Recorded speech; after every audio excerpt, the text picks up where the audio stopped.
ನಮಸ್ತೆ friends, ಗುರಮ್ಮ cooking ಚಾನಲ್ಗೆ ಸ್ವಾಗತ. ಮೊಟ್ಟೆ ಕೋಳಿ ಸಾಂಬಾರು ಹೇಗೆ ಮಾಡೋದಂತ ನೋಡ್ಕೊಳ್ಳೋಣ.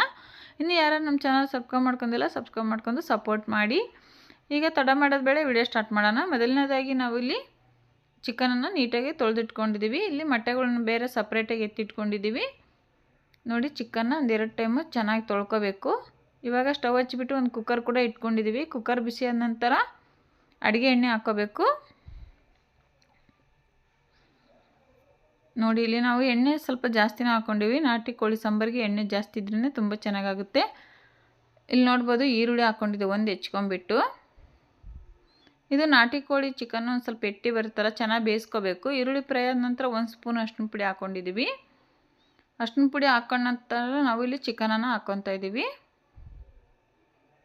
ನೋಡಿ, ಈ ರೀತಿ ಚಿಕನ್ ಹಾಕ್ಕೊಂಡ್ಬಿಟ್ಟು ಚೆನ್ನಾಗಿ ಮಿಕ್ಸ್ ಮಾಡ್ಕೋಬೇಕು. ನೋಡಿ, ಈ ರೀತಿ ನಾವು ಒಗ್ಗರಣೆಯಲ್ಲಿ ಚೆನ್ನಾಗಿ ಬೆರಿಬೇಕು ಚಿಕನ್, ಆ ಥರ ಮಿಕ್ಸ್ ಮಾಡ್ಕೊಂಡಿದ್ದೀವಿ.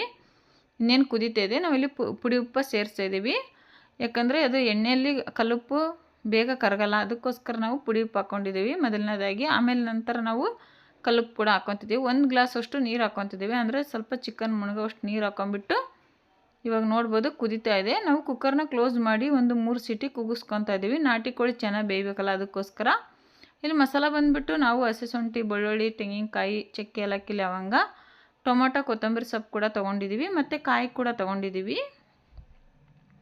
ಸ್ವಲ್ಪ ಕಡಲೆ 1 ಸ್ಪೂನಷ್ಟು, ಸಾಂಬಾರು ತಿಕ್ನೆಸ್ ಚೆನ್ನಾಗಿ ಬರಬೇಕಂತ ಹೇಳ್ಬಿಟ್ಟು ಇದಿಷ್ಟು ಮಸಾಲ ರುಬ್ಕೊಂಡ ನಂತರ ನಾವಿಲ್ಲಿ ನೋಡ್ಬೋದು ಚಿಕನ್ನು ಕೂಡ ಚೆನ್ನಾಗಿ 3 ಸೀಟಿ ಕೂಗಿಕೊಂಡಿದೆ.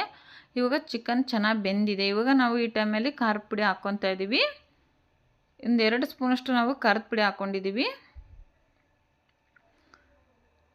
ನೋಡಿ, ಮೀಡಿಯಮ್ ಖಾರ ಇರೋದ್ರಿಂದ ನಾವು 2 ಸ್ಪೂನ್ ಹಾಕ್ಕೊಂಡಿದ್ದೀವಿ. ನೋಡಿ, ಇಲ್ಲಿ ಖಾರ ಹಾಕಿದ ಮೇಲೆ ಚೆನ್ನಾಗಿ ಮಿಕ್ಸ್ ಮಾಡ್ಕೋಬೇಕು.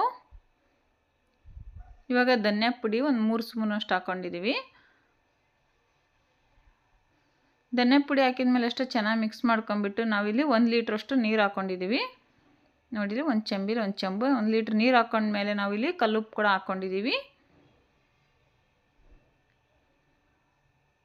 ನೋಡಿ, ಕಲ್ಲುಪ್ಪು ಹಾಕಿದ ಮೇಲೆ ನಾವು ಮೊದಲನೇದಾಗಿ ಟೊಮೊಟೊ ರುಬ್ಕೊಂಡಿಟ್ಟಿದ್ದಲ್ಲ ಸಪ್ರೇಟಾಗಿ, ಅದನ್ನು ಹಾಕ್ಕೊತಾ ಇದ್ದೀವಿ.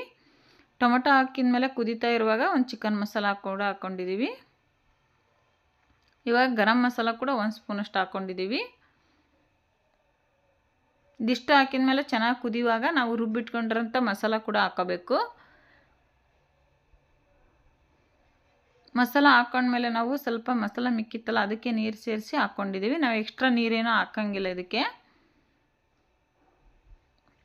ನೋಡಿ, ಇಷ್ಟಾದರೆ ಸಾಕಾಗುತ್ತೆ. ಚೆನ್ನಾಗಿ ಮಿಕ್ಸ್ ಮಾಡ್ಕೊಂಬಿಟ್ಟು ಇವಾಗ ಚೆನ್ನಾಗಿ ಕುದಿಸ್ಕೋಬೇಕು.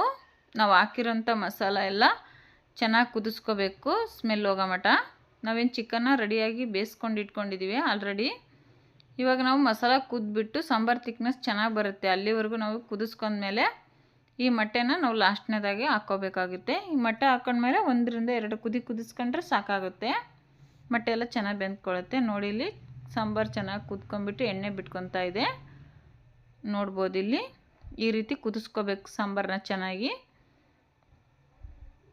ನಾವು ಮೊದಲನೇದಾಗಿ ಚಿಕನ್ ಬೇಯಿಸ್ಕೊಂಡಿದ್ವಲ್ಲ, ಹಂಗಾಗ್ಬಿಟ್ಟು ಮಸಾಲ ಒಂದು ಸ್ವಲ್ಪ ಕುದಿಸ್ಕೋಬೇಕು.